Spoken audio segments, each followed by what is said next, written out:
maybe missing out on those championship years, but I think even more fascinating for us is understanding what Michael was like coming in as a rookie in those early years with the Bulls. What did you see that you felt like was part of what made Michael Jordan who he is? I'm like, fasten your seatbelts. This is going to be a hell of a ride. You just knew it from day one. Just any other rookie coming out of college, he was very respectful of elders, coaches, anybody in authority position. He was just a rookie coming in ready to learn and earn his position in the league. He didn't come in with an attitude or feel that he was better than anybody else. My first 5 years with Michael there, we hadn't won a championship yet. So in some ways, it was a different environment, but I think as a person deep down. Did he talk trash to you, Mike? Was he a respectful guy to the big man? Yeah, he never said anything bad towards me. I always, got along with him well. And, he was just very, very, very intense. The thing that you remember about Michael was that every second, whether it was practice or a game, he was all out. They traded him for George Gervin, who was the highest paid Bull on that team. I started with Dr. J and I finished with Michael. That's pretty good. Oh, yeah. Both them brothers played so hard, man. I mean, in practice and in the game. The most competitive person, and just he gave everything every second. Once he crossed that line, he was a maniac. He loved to practice. He came at you in practice. We took him out. I mean, we physically beat the hell out of him, and he took it. But he did some things in practice that were amazing. He really worked hard in practice. So the games for him were pretty much easier than practices were. Mm-hmm. But we ate a lot of McDonald's back then. MJ ate McDonald's for every morning for breakfast. Word. Every morning he ate McDonald's. Yeah. Sound like Ocho Cinco. Yeah. If it works. Right. And before game, he eat a steak before every game. A steak? A whole steak? Before every game. Damn, that's heavy, boss. Probably got more cool because we was somewhere and MJ and the guy got into it. I mean, it was real messy. So it was about a bill. So once you pick the check up, MJ, nigga, you get a check too. Fuck that, you pick it up. So they went at it and that. So it was like a lot of tension. So they almost got in a fight. And I'm like, man, man, y'all need to cut it out, this and that, man. He was like, he get a check. You been in the league before me. So it was a lot of that, and they got all them guys out of there and took 2 or 3 years, but then he got to start running the team his way, and you see what happened. In the early years, Michael had a very difficult time, just an extraordinary talent. He was scoring an awful lot of points. Well, it was pretty obvious that Michael was turning into just a special individual. He demands perfection. Probably the toughest thing about working with Michael is he's a workaholic. He never stops. So from the morning until late at night, he's motivated to always be challenged and be the best, and he carries that throughout his whole staff. I mean, I saw the best defenders in the league get shredded. Shredded. This kid here was the greatest. And I'm including Kareem in his heyday. I call Wilt in his tail end. I said, he's the greatest, right? I said, can't you tell from these highlights? I said, can't you just see? He was shredding people like it was nobody's business, right? One time, I can recall me and BJ sitting on the bench, and we're sitting on the end of our chairs, and Michael gets a move, baseline. The defender is here. That's out of bounds. MJ is facing him here. And somehow, he was able to go around, plant here, get here, and go up and dunk the basketball. So for me, some of the stuff that he would do would be almost superhuman from a standpoint that how can you make a pivot when he would turn so sharp, you would see his shoe almost come off. Literally, where he would turn the corner on the baseline and you would see this happen, and the next movement was a powerful thrust and up to dunk on somebody. That's incredible to me. I just don't understand how he did that night after night. And then how intense he was at practice the next day. Was it just Buechler and like Steve Kerr? Was he just beating up the little white boys? Let's be honest. No, he beat up a big white boy, Will Perdue. We got Will Perdue here on the Rich Eisen Show. You fought him, right? You had a fight with Jordan in a practice, correct? Yeah. I hate to tell the story, but Will and I still good friends. Listen, Will, you got beat up by Michael Jordan. It's cool. What happened? What happened? Typical Phil, running this play. So we kept running this one play where I was setting screens on him. Got pretty good shots, as they say in the day. I was laying some wood. And Will set a legal pick on MJ. MJ said, Will, don't do it again. One time I hit him pretty hard. He bounced up off the floor, and he said, listen, you do that again, I'm going to punch you. He used a little more colorful language. So as soon as that happened, Johnny Bach, who was the assistant coach that set up our defensive schemes, immediately yelled, run it again. MJ said, all right, Phil said, run it again.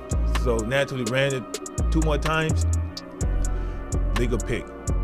So I thought to myself, hey man, if I'm going to get punched by this guy, which I still didn't think he was going to do it, I'm going to make sure I get my money's worth. So I made sure it was an illegal screen. I don't think I ever stopped. I just ran right through him. Knocked his ass to the ground. He got up and immediately just turned around and hauled off and swung at me and boom, lit him up. Lit him up. It was over. But again, it wasn't like it turned into a debacle. Once I realized what happened, I kind of started to step towards him. Eddie Neely, who was on the team at the time, grabbed me from behind and just kind of said, oh, big boy, that's probably not a good idea. And then the other thing was we just, settled down, continued to practice. It wasn't like they separated practice and, oh, that's it, we're done. You guys got to go in a room and hash it out. We just kept practicing. That stuff happened a lot more than people think. But it was refreshing when we played games on those Bulls teams because of how competitive and how hard we went at it in practice. Will Perdue here on the Rich Eisen Show. Did you have to have that environment, you think, in order to win as much as you did? I mean, was it necessary? That type of atmosphere wouldn't work now. And maybe it wouldn't because people are different. Personalities are different. Egos are different. But the one thing I can always say is people are like, oh, he was a tyrant. I never looked at it that way. I thought he was a guy that was trying to motivate his teammates. You had to adapt to his style. MJ had this philosophy, I'm the best. And no one is going to tell me that I'm not the best. And that's having that competitive spirit. Michael Jordan was a scorer first, second, and third. He was a phenomenal finisher of the game. And what I mean by that is Michael Jordan stopped playing the game. He stopped having to facilitate. He didn't have to do all those things. He just finished the game. He finished it. He was, I think, the game's greatest finisher because he had no weakness in his game. So my moment was watching him play 35, 40 minutes and then come to practice with the same energy. Yeah. And you're like, wait a minute. Now, this isn't normal. Now, and maybe not much sleep. No, Rex is being kind with no sleep. Okay? His true gift, Rex, as Rex knows, his true gift, which we don't want to say what Rex can put it in kind. He can explain it. I'm just going to say it and let Rex explain it. His true gift if was, the man was hanging out. If he would have slept, we don't know how good he really would have been. He didn't see the best of Michael Jordan because he didn't sleep for, 14 years, okay? Yeah. Literally, okay? I'm not like, this isn't like a little sleep. He literally didn't sleep. I've never seen a guy practice this hard. And that's what we should be showing the kids because we're just showing them the games when the lights were on. This guy would, I've never seen someone this competitive and it's always on. I mean, who goes out and you're up 20 and you're still playing the game if the score was tied? But he did that. You ready? When I was in college, I was a big Michael Jordan fan. Oklahoma at center, a 6'10" junior from Lawton, Oklahoma, number 33, Stacey King. I had a poster of Michael Jordan on my wall. So when I would go to the game, I would actually rub the poster, one time, sometimes twice if I wanted to have a really, really good game. And I'd go out and score 30, 40. And so I always attributed touching MJ's poster brought me luck. So then, how ironic I get drafted by the Bulls. So my first game to come in, I felt like I didn't need the poster anymore because I got Michael Jordan next to me now. I remember going out getting ready to go shoot. Michael was had his shirt off. He's had his North Carolina shorts on. So he's in the middle of getting dressed, which is kind of awkward if you think about this story I'm going to tell you. I start to walk out and I go, wait, you know what? I used to touch his poster. I think I'm gonna touch him. What luck would that'll be really awesome because I get to touch the real guy now, and that'll bring me luck. So I walk over to MJ, he's, his shirt's off, he's got his back turned to me, he's in his North Carolina shorts, he's getting dressed. And I walk over and I rub him twice. Now that I look back on it, it was kind of awkward. So he looks at me, he's like, what are you doing? I said, oh man, I used to touch your poster when I was in college, man. It used to bring me luck. He said, man, get away from me, dude. Don't be doing that. I'm like, and I didn't think it was weird at the time, but then I looked back and I said, oh yeah, that might have been a little bit crossing the line. But after that, I didn't have to touch him anymore. He said, don't ever touch me again. I'm on your team. So I'm like, okay, cool. But your mind tells you, it's a mind thing. You got to believe in something. All right, we were in practice, going out, we were scrimmaging, and it was a timeout. And Michael walked over to me, he said, the ball can go to Stacey King, I'm gonna steal it and go down and dunk. I'm like, yeah, okay, all right. So we go back on the court, ball went down a couple times, then I looked at Michael, did like this.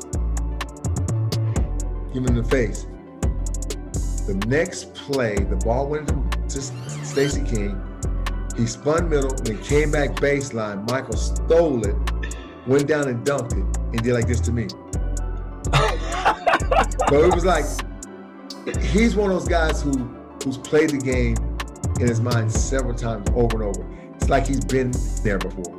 And I always say, playing with Michael, it's like he's in a time warp that he's just come back, time travel, come back and play the game to go back forward, to play some more, to come back to play some more, show you guys, this is what I know. He knew every play that was going to happen before we played. I read something where Michael Jordan kept telling you he's going to get you a ring. Yeah. Can you explain that a little bit? Yeah.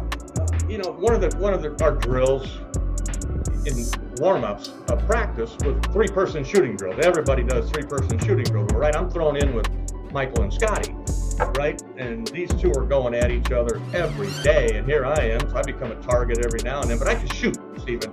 So I could hold my own when the final tally went down at the end of practice, who made the most, if you will. But I could hold my own. And Michael had a good sense of his teammates, so that's where I was sitting and not playing. But Michael, he put his arm around you and say, hang in there, man, hang in there. I'm going to get you a ring. Because I was the only one on that team. I was the only one in that building that was not a part of a championship team. It's a tough situation, the world champions, and to be traded. And luckily, I got some time early with some injuries, and just try to do the best I can. How do you cope with playing behind Michael Jordan? I love it. It's the greatest job in the world. You come in for him and relieve him a little bit. He comes in a little 3-person rotation with Scottie Pippen, and it's worked out well so far. John Paxson gave me the best bit of advice. He said, here's one bit of advice I'll give you. When you're in the game with Michael and he drives the lane and he hits you with that pass and gives you that look, he said, don't miss.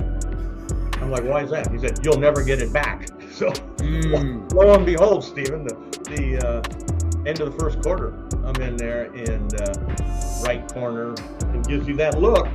And thank goodness it went in, swish, and everybody on the bench was happy. Michael was like, yeah, man, way to go. So you're kind of in at that point. Bobby's stepping in and playing well. We were hoping that he can come in and do exactly what he's doing. Some hard, tough defense and knock down jump shots whenever he needs to. And he's picking up the offense pretty quickly. So, he's really been a great addition for us. That was the best advice I ever got on the triangle offense was when MJ gives you the ball, don't miss. Was he a great player on the floor? Yes. Is he this great leader off the court? No. He's not that real image that is being depicted right now. Now, he was not a nice guy. I mean, he was that guy that was so motivated every day in everything that we did. If you didn't come to work, you were going to have problems with Michael Jordan in a way that he would let you know he's got a problem with you, whether he was going to attack you verbally or he was going to get after you on the court physically. There was no in between. They talk about what a fierce competitor Michael was, and they asked, was he really that hard on players? And yeah, he was, because he wanted to win. And he was pushing us. But I don't think people that don't play sports, they don't understand that that's kind of the way most locker rooms were guys pushing. Now, Michael took it to a different level and brought it up, but the kibitzing and the pushing of each other and trying to make each other better and poking fun at each other was going on in every locker room I've been in, going back to high school. But Michael brought it to a different level because he wanted to win, and he was making us all feel the pressure in practice so that in the games it would be easy for us and we would be prepared to go out there. And he was also testing us to find out if we were good enough to be there. There was times where Mike would get pissed off at Luke. He'll say, oh, Luke wasn't this and Luke wasn't that, so I made him this and I made him that. I pushed him, challenged him in certain situations where I felt like, Luke, you're not doing what we expect you to do. There was a mindset that I felt like Luke had to learn, and I think he did learn. And I'll say, well, may or may not be true. You don't have to love a bloke to be on his team, to care about him, to play basketball together. I didn't love MJ. I thought MJ was difficult and unnecessarily harsh on his teammates and probably on himself, and I think, I just didn't enjoy being around him that much. And that was cool. It was cool with MJ and it's cool with me. At the end of the day, we found a way to respect each other on the court and to coexist, and that was cool.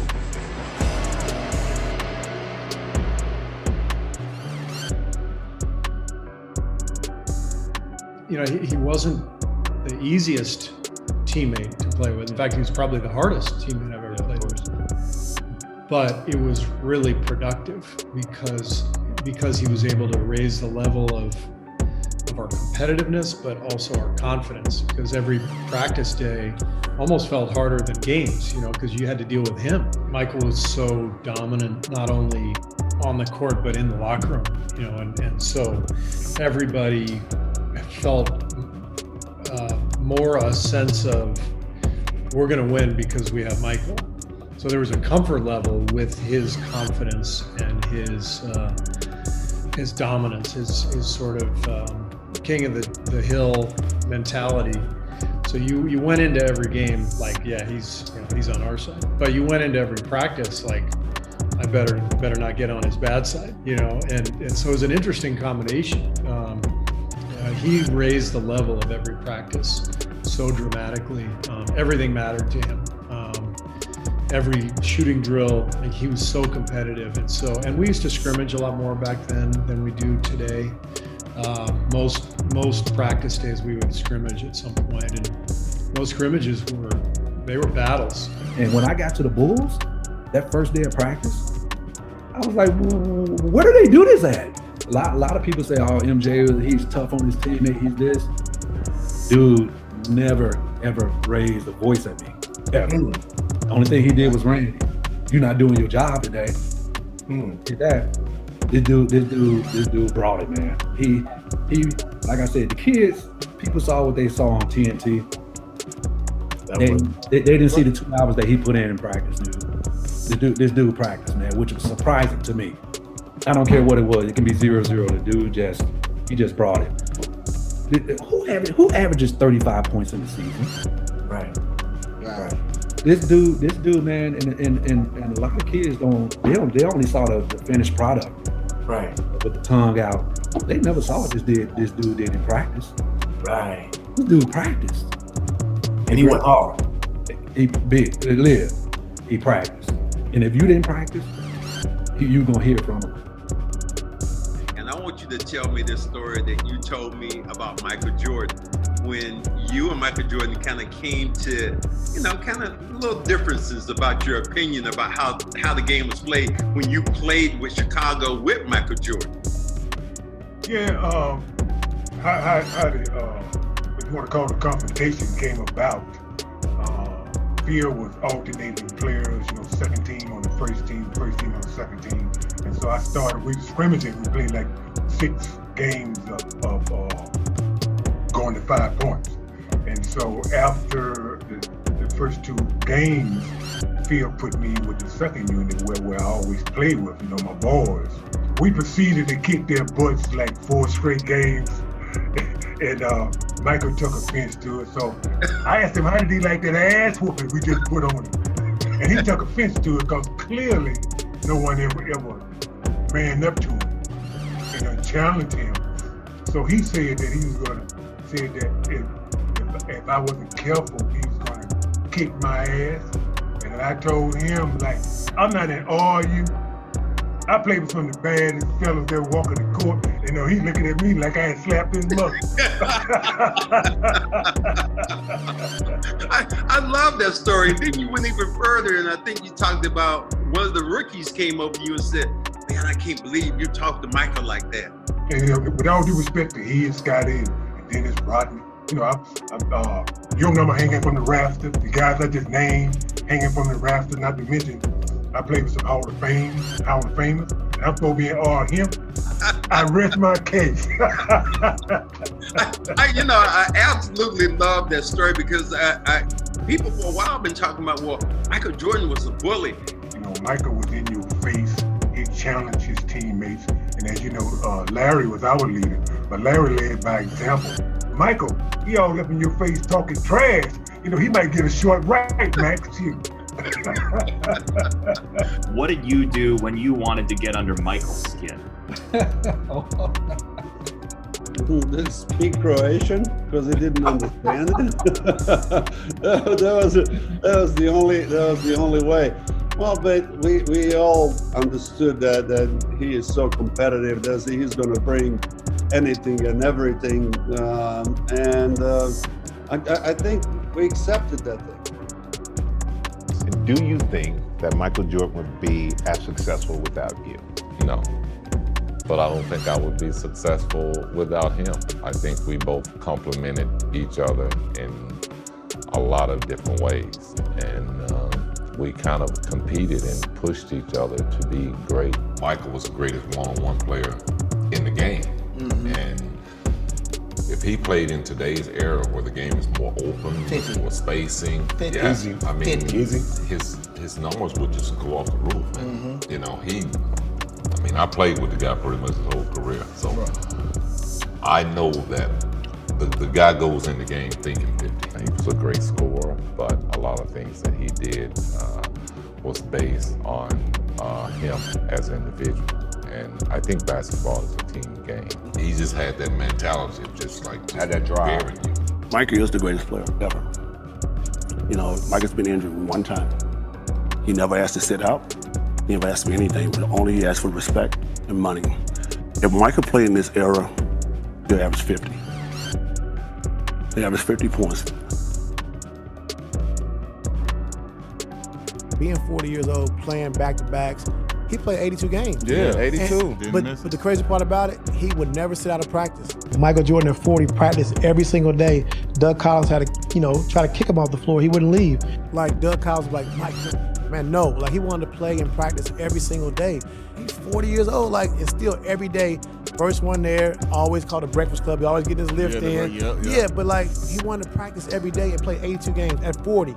Like when we came in the league, that was a badge of honor to play 82 games. That's that's a badge of honor. And this man do it at 40 years old on one leg. Like, come on, man. Talking about dedication to the game. Like, you don't get no better than that. Michael has never brought me to tears. Did he upset me a lot? Yeah. I mean, he's a competitor. That's what I think it's much to do about nothing. So many people want to make up stories about Michael Jordan that he could have been the greatest guy in the world to me, and they still would have made up something. Like seeing Michael Jordan, someone we all idolize. Everybody did. I don't care what you say. Everybody idolized Michael Jordan. For me, Michael Jordan was a killer. It didn't matter. He wanted to come in and kill you. In my mind, as far as just a straight killer mentality is Michael Jordan. I know that last shot that Jordan had in the playoffs when it won the game and you guys lost to them in the finals. It was kind of controversial. A lot of people thought that he pushed off you. And now here you are, his teammate, trying to help him get one more title. Kind of ironic? Nah, kind of pretty good, Why have somebody that worked their hardest against you? Why not have him with you? Right. Was he integral in bringing you to the Wizards? Yeah. Yeah? It was his decision. Kind of controversial. A lot of people thought you pushed off of him. Yeah, that was a controversial call from your perspective, but the referees called the right call. So, it's good to have those guys. I believe in his skills, and that's what I went for. I didn't go for the sentimental, value of him. No, I went for his skills, and that's how.